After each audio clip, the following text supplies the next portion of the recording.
गुरुर्ब्रह्मा गुरुर्विष्णु गुरुर्देवो महेश्वरः गुरु साक्षात परब्रह्म तस्मै श्री गुरुवे नमः। प्रणाम। आप सभी का हृदय से स्वागत है। दोस्तों, अगर मैं आपसे एक बहुत ही साधारण सा प्रश्न पूछूं, आप सुबह कितने बजे उठते हैं, तो शायद आपका उत्तर होगा 6 बजे, 7 बजे या उससे भी बाद में। लेकिन क्या आपने कभी ये सोचा है कि समय केवल घड़ी की सुइयों का खेल नहीं है, बल्कि ये आपके जीवन की दिशा और आपकी चेतना की गहराई को निर्धारित करने वाला एक अदृश्य विज्ञान है। और क्या आप जानते हैं कि जो लोग सुबह ठीक 4 बजे उस ब्रह्म मुहूर्त में उठते हैं, उनकी आभा इतनी शक्तिशाली, इतनी प्रकाशमय हो जाती है कि नकारात्मक ऊर्जाएं उनके पास आने से पहले ही नष्ट हो जाती हैं। जैसे कोई कमजोर तरंग एक शक्तिशाली तरंग के सामने टिक नहीं पाती। अब आप सोच सकते हैं, क्या सच में ऐसा संभव है? क्या केवल समय बदलने से हमारी ऊर्जा, हमारी सोच और हमारी पूरी उपस्थिति बदल सकती है? तो इसका उत्तर है हाँ, और यही वो रहस्य है जिसे हमारे प्राचीन ऋषियों ने हजारों वर्ष पहले खोज लिया था। ये कोई अंधविश्वास नहीं है, ये कोई केवल धार्मिक मान्यता नहीं है, ये एक गहरा आध्यात्मिक और वैज्ञानिक सत्य है जिसे आज का आधुनिक विज्ञान भी धीरे धीरे स्वीकार कर रहा है।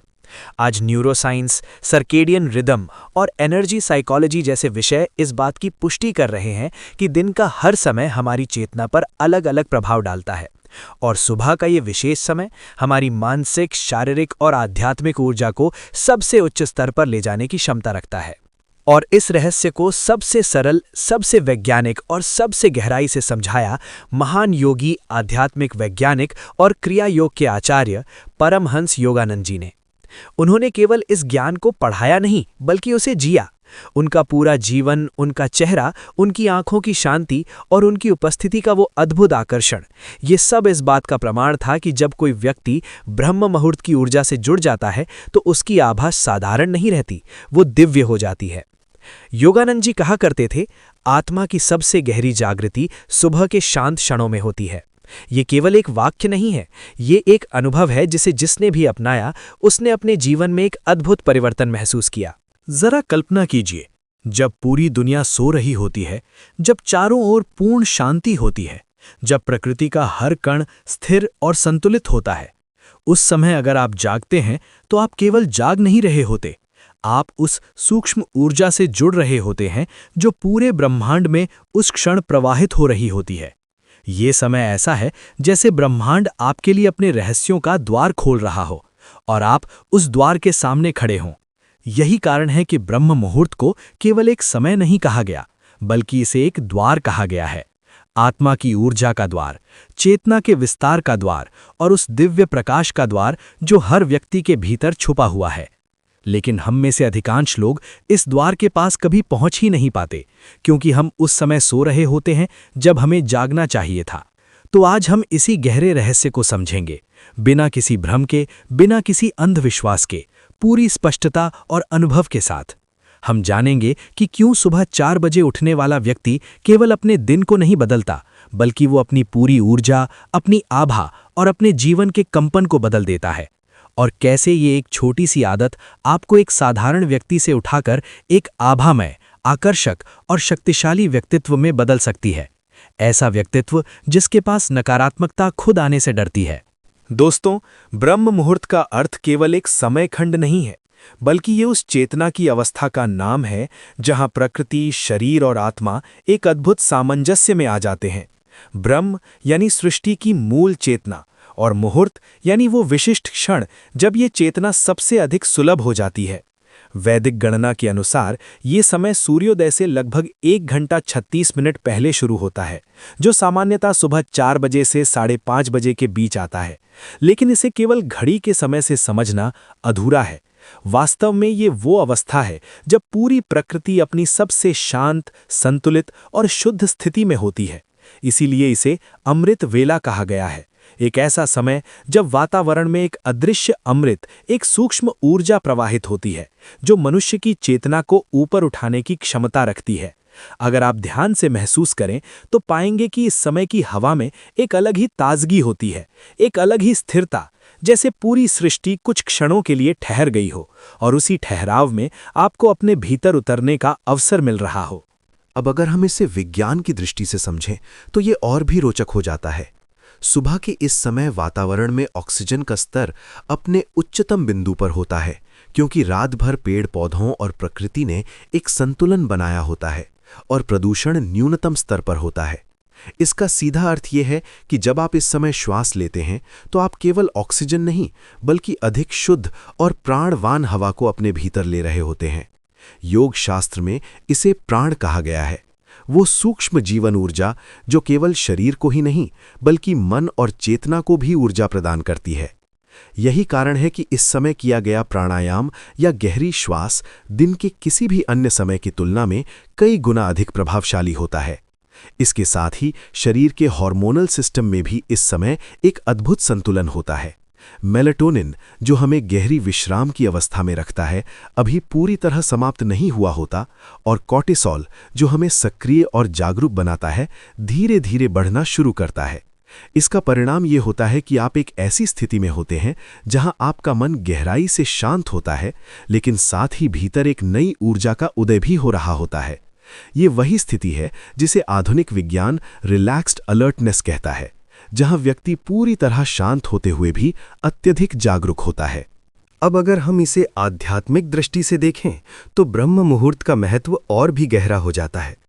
इस समय सूर्य की किरणें सीधे धरती पर नहीं पड़ती, लेकिन उनमें ऐसी सूक्ष्म तरंगें होती हैं जो हमारे मस्तिष्क के सबसे रहस्यमयी भाग पीनियल ग्लैंड, जिसे योग में तीसरी आंख कहा गया है, को सक्रिय करने में सहायक होती हैं।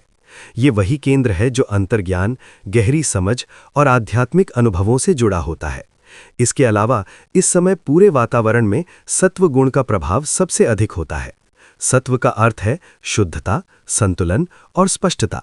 जब सत्व का प्रभाव बढ़ता है तो मन स्वाभाविक रूप से शांत, स्थिर और केंद्रित हो जाता है। यही कारण है कि इस समय किया गया ध्यान केवल एक मानसिक अभ्यास नहीं रह जाता, बल्कि वो एक गहरा आध्यात्मिक अनुभव बन जाता है। ऐसा लगता है जैसे आप प्रयास नहीं कर रहे, बल्कि कोई अदृश्य शक्ति आपको भीतर की ओर खींच रही है। इसलिए कहा गया है कि ब्रह्म मुहूर्त में किया गया ध्यान सीधे आत्मा को स्पर्श करता है, क्योंकि उस समय मन और प्रकृति दोनों ही उस दिव्य अनुभव के लिए पूरी तरह तैयार होते हैं। दोस्तों, क्या आपने कभी इस बात पर गहराई से ध्यान दिया है कि कुछ लोगों के पास बैठते ही आपके भीतर एक अजीब सी शांति उतरने लगती है, जैसे मन स्वतः ही शांत हो रहा हो? और वहीं कुछ लोग ऐसे होते हैं जिनके पास जाते ही बिना किसी स्पष्ट कारण के बेचैनी, तनाव या घबराहट महसूस होने लगती है। ये केवल उनके शब्दों या व्यवहार का प्रभाव नहीं होता, ये उससे कहीं अधिक सूक्ष्म और गहरा होता है। यही है उनकी आभा का प्रभाव। आभा को समझना वास्तव में अपने ही अस्तित्व के उस हिस्से को समझना है जो दिखाई नहीं देता, लेकिन हर पल कार्य कर रहा होता है। ये एक ऊर्जा का प्रकाश मंडल है, एक सूक्ष्म ऊर्जा क्षेत्र जो आपके भौतिक शरीर को चारों ओर से घेरे रहता है। जैसे सूर्य के चारों ओर प्रकाश का मंडल होता है, ठीक वैसे ही हर मनुष्य के चारों ओर भी एक अदृश्य प्रकाश मंडल होता है, जो उसके भीतर की स्थिति को बाहर प्रकट करता है।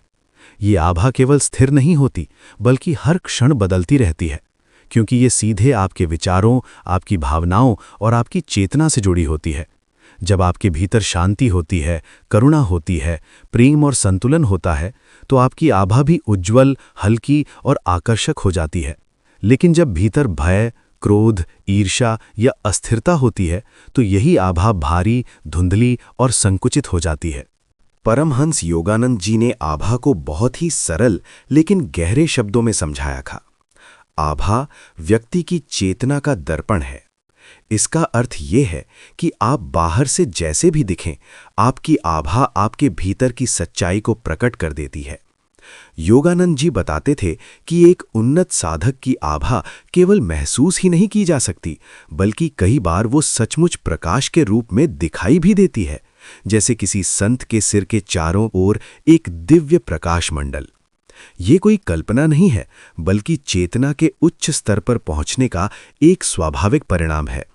जब मन पूरी तरह शुद्ध और स्थिर हो जाता है, तो भीतर की ऊर्जा इतनी परिष्कृत हो जाती है कि वो प्रकाश के रूप में अभिव्यक्त होने लगती है।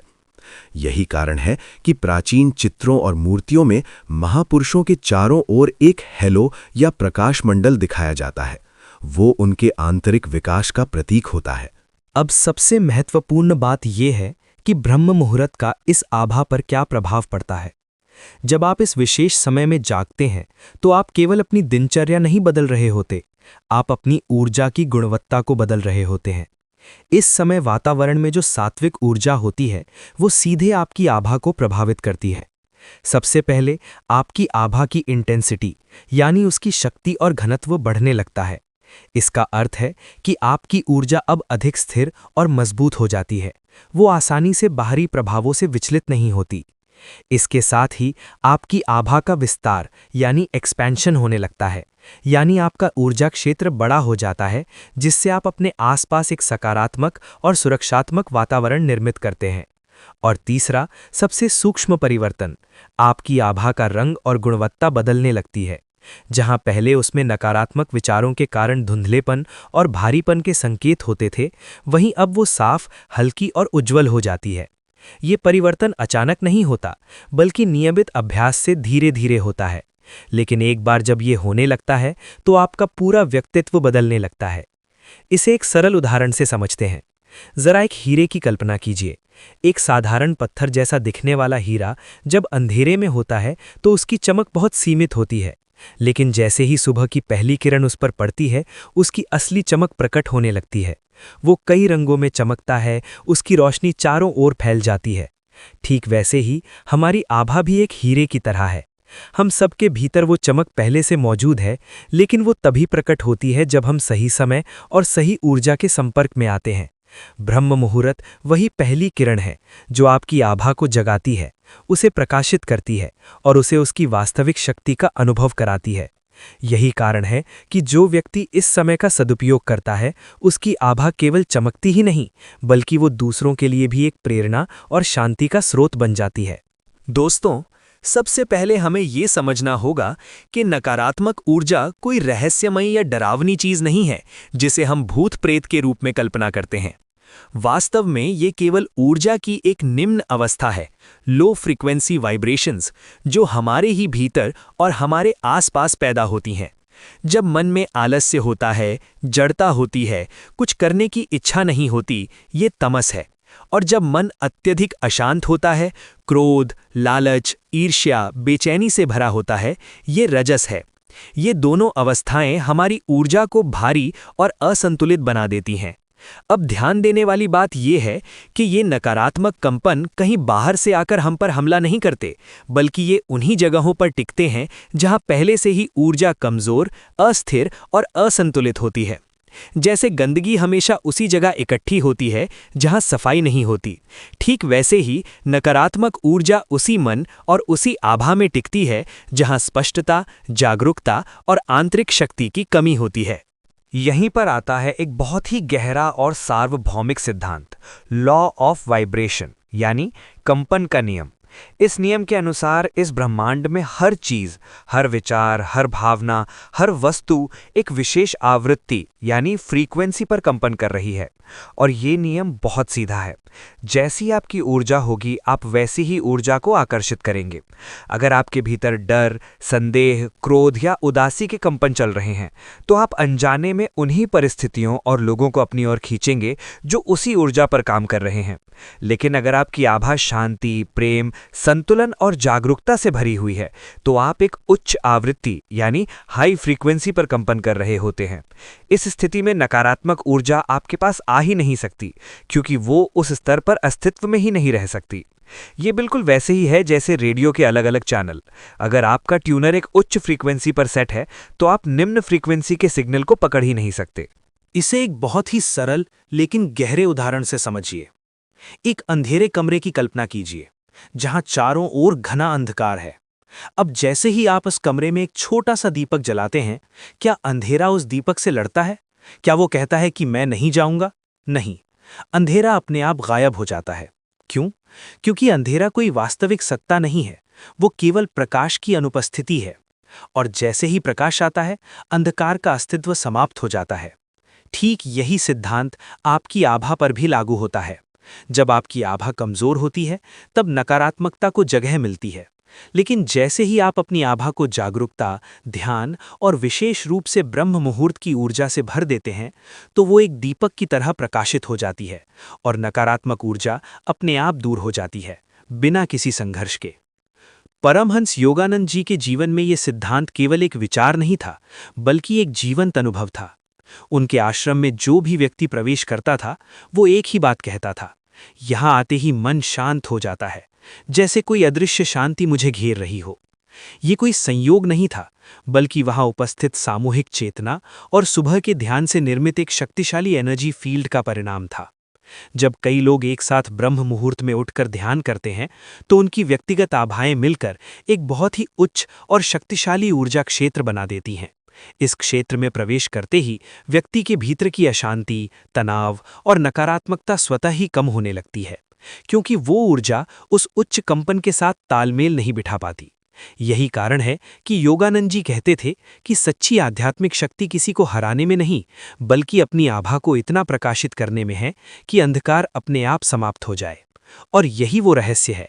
जब आप ब्रह्म मुहूर्त में उठकर अपनी आभा को जागृत करते हैं, तो आप नकारात्मकता से लड़ते नहीं, बल्कि आप इतने ऊंचे स्तर पर पहुंच जाते हैं कि नकारात्मकता आपके पास टिक ही नहीं पाती। दोस्तों, क्रिया योग को केवल एक साधारण ध्यान तकनीक समझना उसकी गहराई को कम कर देना होगा। ये वास्तव में एक अत्यंत सूक्ष्म और वैज्ञानिक साधना है, जिसका उद्देश्य है मनुष्य की चेतना को उसकी सीमित अवस्था से उठाकर परम चेतना से जोड़ना। परमहंस योगानंद जी ने इसे आत्मा की गति को तेज करने वाला विज्ञान कहा था, क्योंकि ये सीधे प्राण ऊर्जा के प्रवाह पर कार्य करता है, जो हमारे विचारों, भावनाओं और चेतना का मूल स्रोत है।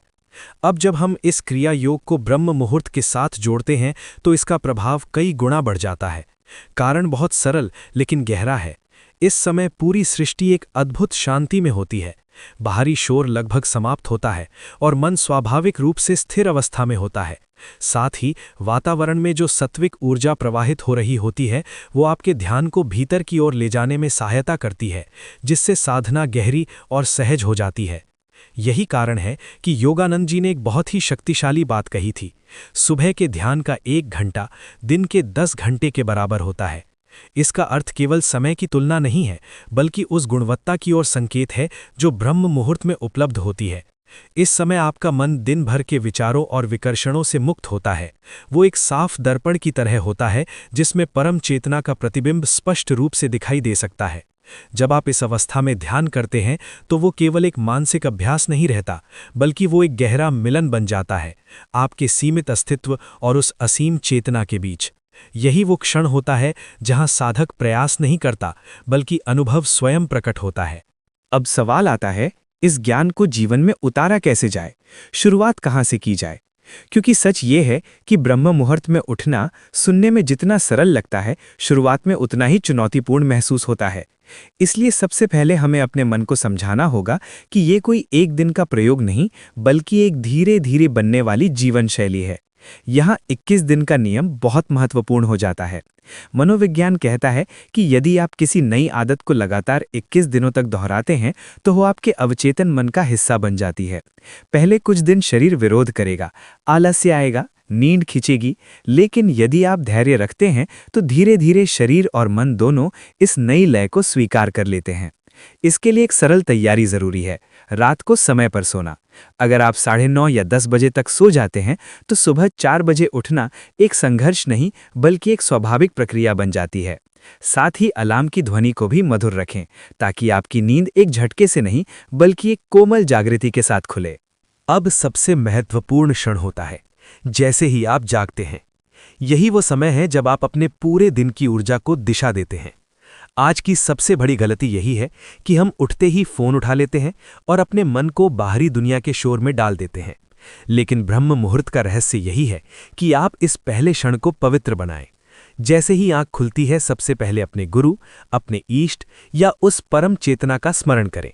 ये स्मरण केवल शब्दों का उच्चारण नहीं है, बल्कि एक भाव है, एक जुड़ाव जो आपको तुरंत एक उच्च ऊर्जा से जोड़ देता है। एक सरल ओम या गुरुदेव का उच्चारण आपके भीतर एक कंपन पैदा करता है, जो आपकी चेतना को स्थिर करने लगता है। इसके बाद कुछ क्षण अपनी आभा की शुद्धि के लिए दें। अपनी आंखें बंद करके कल्पना करें कि आपके हृदय से एक उज्जवल सफेद प्रकाश निकल रहा है जो धीरे धीरे आपके पूरे शरीर को भर रहा है, हर नकारात्मकता को साफ कर रहा है और आपको एक सुरक्षा कवच की तरह घेर रहा है। ये केवल कल्पना नहीं है, बल्कि आपके मन और ऊर्जा को प्रोग्राम करने की एक शक्तिशाली प्रक्रिया है। इसके बाद एक सरल लेकिन प्रभावशाली दिनचर्या अपनाएं। सबसे पहले एक गिलास सामान्य तापमान का पानी पिएं, जिससे शरीर की आंतरिक प्रणाली सक्रिय हो जाए। फिर कम से कम 15 मिनट के लिए ध्यान में बैठें। शुरुआत में मन भटकेगा, लेकिन धीरे धीरे वो स्थिर होना सीख जाएगा।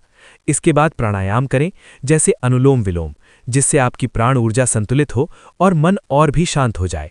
अंत में कुछ समय नाम जप या ओम के उच्चारण में बिताएं, क्योंकि ध्वनि का कंपन सीधे आपकी आभा को प्रभावित करता है और उसे सशक्त बनाता है।